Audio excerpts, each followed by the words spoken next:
स्वागत है दोस्तों, आप सबका फिर से एक बार आपके अपने YouTube चैनल इन्फॉर्मेटिव ब्लॉगर पे। सबसे पहले मैं आप सबसे माफ़ी मांगना चाहूँगा कि मेरे वीडियोस जो है वो इतने लेट आ रहे हैं। बेसिकली ये प्रॉब्लम हो रहा है क्योंकि लॉकडाउन का माहौल है और बाहर बहुत बारिश हो रहा है, तो मैं बाहर निकल के आपके लिए कुछ नए कंटेंट्स लाऊँ, तो उसके लिए थोड़े बहुत प्रॉब्लम्स फेसेस करने पड़ रहे हैं। आज का जो हमारा कंटेंट होने वाला है वो कम्प्लीटली R15 V3 के ऊपर होने वाले हैं। बेसिकली मैं YouTube सर्च कर रहा था और वहाँ पे मैंने देखे काफ़ी सारे ब्लॉगर्स को जो R15 में कितने सारे प्रॉब्लम्स हैं, उसमें क्या क्या खामियां हैं उसके बारे में बोल रहे हैं, पर किसी से भी मैं ये नहीं देखा कि वो उन सब प्रॉब्लम्स के सॉल्यूशंस आपके पास लेके आ रहे हैं। तो आज का हमारा जो वीडियो होने वाला है, पूरी तरीके से मैं कोशिश करूँगा कि R15 में मुझे पर्सनली 1 साल के ऊपर चलाते हुए जो प्रॉब्लम्स आए हैं, मतलब मैं पर्सनली जो प्रॉब्लम्स को फेस किया हूँ, उन सब प्रॉब्लम्स का सल्यूशन मैं आपके सामने लाने का कोशिश करूँगा।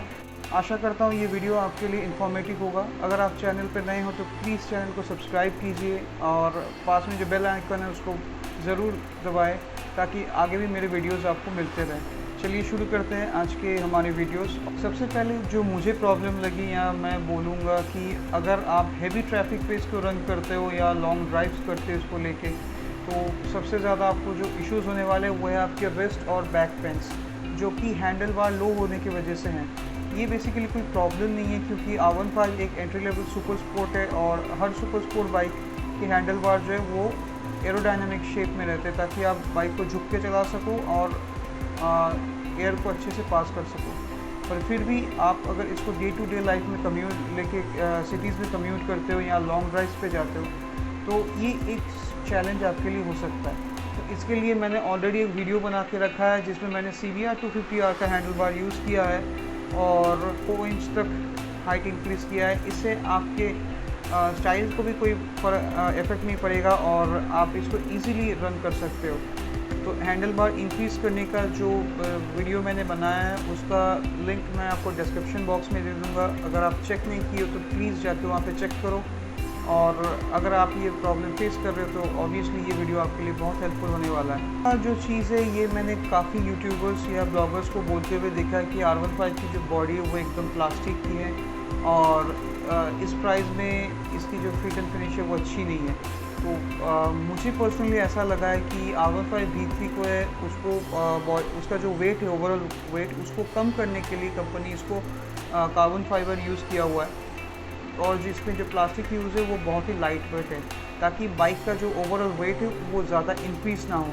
तो ये बेसिकली कोई प्रॉब्लम नहीं है। और R15 V3 की जो टैंक है वो BS4 में उसको अपग्रेड किया गया क्योंकि मैं खुद BS4 यूज़ कर रहा हूँ। मैंने टैंक के ऊपर काफ़ी प्रेशर डाला पर अभी उसके जो पैनल है वो ओपन नहीं होते। BS6 में ये और अपग्रेड हो चुके हैं। 4 में जब डार्क एडिशन आया उसके बाद से सारे बाइक्स में जितने भी मॉडल यामाहा ने रिलीज़ किए उस सब में वो टैंक वाला इशू सॉर्ट आउट हो चुका है। दूसरा चीज़, अगर इसके जो टेल साइड के जो पैनल है वो इतने हार्ड है कि आप उसको पकड़ के बाइक अपना टर्न करवा सकते हो या उसको मूव करवा सकते हो। तो बट जो मुझे इशू लगा हुआ है इसकी ओवरऑल लाइट की इल्यूमिनेशन। अगर आप डार्क नाइट में इसको यूज़ करते हो एकदम रात के टाइम, तो आपको शायद कहीं कहीं लग सकता है कि इसके जो ओवरऑल लाइट की थ्रो है वो बहुत कम है।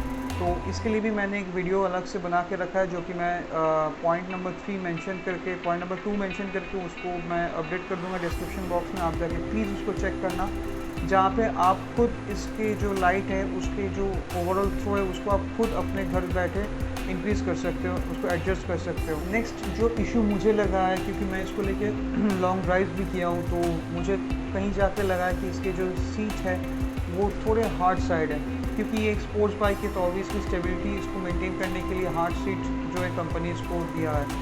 पर इसके लिए एक मैं अलग वीडियो बनाने वाला हूँ ये लॉकडाउन वाला सिचुएशन होते ही, जहाँ पे मैं ऑलरेडी प्रोडक्ट परचेज़ कर चुका हूँ फ्लिपकार्ट से, जो कि एक जेल पैड है। उसके लिए मैं एक सेपरेट वीडियो आपको दे दूँगा। इसके लिए चैनल पर बने रहिए और ज़रूर इसको सब्सक्राइब कीजिए। V3 में नहीं, वो हर बाइक में ही हो सकता है अगर आप इसको लेके लॉन्ग ट्रैवल करते हो या कहीं दूर जाते हो जहाँ पे सिटी के बाहर। तो अगर आपके बाइक में लीकेज का कोई प्रॉब्लम हुआ तो उसके लिए आपको नियरेस्ट कोई मैकेनिक के पास जाना पड़ेगा। तो उसके लिए भी मैंने एक सेपरेट वीडियो डाल के रखा है जहाँ पे आप आपके बोथ टायर्स पे जो कि ट्यूबलेस है उस पर आप जेल इंस्टॉल कर सकते हो, और मैं उसमें ऑलरेडी करके दिखाया हूँ कि कैसे वो काम करता है, कैसे आप उसको डाल सकते हो। उसका भी लिंक मैं आपको डिस्क्रिप्शन बॉक्स में दे दूँगा। नेक्स्ट जो इशू मुझे लगा है वो है इसके हार्ड सस्पेंशन। इसको इशू नहीं कर सकते क्योंकि ये सुपर स्पोर्ट मॉडल है, तो कंपनी ने इसको हार्ड सस्पेंशन प्रोवाइड की है ताकि ये बाइक आप जब हाई स्पीड पे रन करो तो इसकी जो स्टेबिलिटी वो मेंटेन हो सके। One of the best features है कि R15 V3 में आपको अप्रॉक्स 50+ माइलेज मिल सकता है अगर आप इसको मिक्स कंडीशन में चलाओगे। कैसे राइड करना है, किस तरह आप इसके माइलेज को मैक्सिमाइज़ कर सकते हो, इसके ऊपर अपनी एक कंप्लीट वीडियो बनी हुई है, मैं उसको डिस्क्रिप्शन बॉक्स में डाल दूँगा लिंक, आप ज़रूर चेक कीजिए। तो नेक्स्ट और जो आखिरी पॉइंट मुझे लगा कि आपके साथ शेयर करना चाहिए वो इसकी लगेज कैरिंग कैपेसिटी, जो कि इस बाइक में बिल्कुल भी नहीं दी गई है। आप इसमें टॉप रैक इंस्टॉल कर सकते हो ताकि आप अगर पिलियन के साथ कहीं पे राइड करो तो वो अपने पीछे बैकपैक ले सके और कंफर्टेबली बैठ सके। इसके लिए मैंने एक सेपरेट से वीडियो बना के रखा है, जिसका लिंक मैं आपको डिस्क्रिप्शन बॉक्स में डाल दूँगा, प्लीज़ चेक कीजिए, शायद ये आपके लिए हेल्पफुल हो। होपफुली आपको हमारा वीडियो अच्छा लगा होगा, आपके लिए इन्फॉर्मेटिव होगा। अगर आपको ये वीडियो अच्छा लगे तो प्लीज़ वीडियो को लाइक कीजिए, सब्सक्राइब कीजिए चैनल को, ताकि आगे भी आपको ऐसे वीडियोस मिलते रहें। और stay tune with us. Thank you for your support.